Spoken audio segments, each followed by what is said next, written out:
And welcome back. The CEO and founder of MedOne joins us now to update us on how it's adapting to this COVID-19 pandemic. And Dr. Samir Qamar is here via Zoom from Las Vegas. I met you in Vegas, but you actually live there. So first of all, how are you?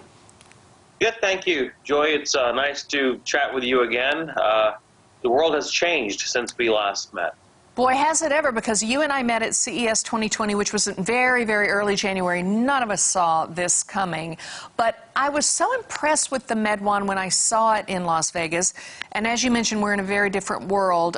What has changed for you since then? Well, I think there's a greater appreciation for telemedicine as an industry in general. And that's very good, because there was a slow adoption by consumers early on. But ever since these stay-at-home orders have come about and people have realized that the only way they can really see their doctor in many instances is via telemedicine, MedOne, our company, has seen incredible activity. And we're happy to actually have a medical device that can be part of the solution in pandemics, I think, is what's really happened. So now, when I talked to you before, I believe the MedOne was still waiting on FDA approval. Where are you on this process? It's still waiting for FDA approval. The FDA approval process it takes a long time, even though we're going through what's called a 510K process, which is basically comparing your accuracy with existing FDA-cleared devices. That still takes a while. You have lots of data to show the FDA. There's lots of applications. There's literally thousands of pages of applications that have to go through. And MedOne, I mean, it has many sensors, so we have to do a lot of comparisons and a lot of studies in independent labs. Well, in a way, the pandemic has also affected that process, because the FDA, naturally, is very busy now. And medical devices right now are not their immediate priority. Right now, it's getting COVID-19 tests looked at, and vaccinations and treatment protocols and ventilators and all the other things that are important in this emergency.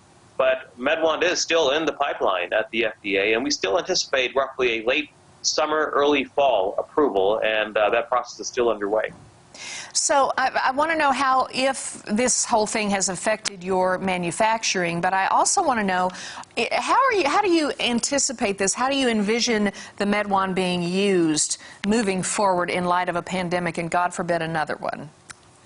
That's a great question. So when this pandemic happened, we realized we just didn't have any other medical device.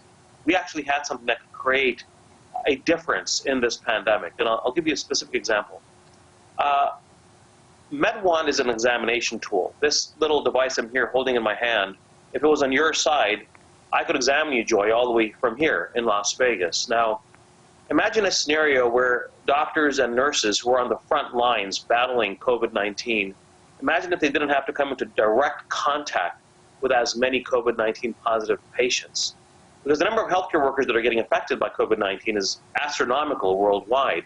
We also have a shortage of personal protective gear as well, because they have to gear up every time to go see a patient. So we thought long and hard, our team at MedOne, about how we could actually use this device to help. And it can do so in the following ways. We created a screening, quarantine, and monitoring unit called the SQM. And what that can do is, because this has a non-contact thermometer, and it can do lots of things for respiratory. For instance, I can listen to lungs, the depths of the lungs. I can get an oxygen level through the pulse oximetry. I can get a respiratory rate and so forth. Because of all of that, I can actually assess or triage a patient that is suspected of possibly having a COVID-19 infection without ever coming into direct contact with them. So you could set this bay up maybe outside the hospital, where patients could come in one by one and literally self-examine themselves with a doctor or a nurse inside the hospital guiding them through the process. And you can see that if a patient has a high temperature, or if they have a low oxygen level, and so forth. So let's say that comes back positive, and they get tested and it's positive, and they have to go into quarantine, whether it's at home or whether it's at the hospital. You can actually use MedOne to examine them and monitor their progress while they're in quarantine on a regular basis.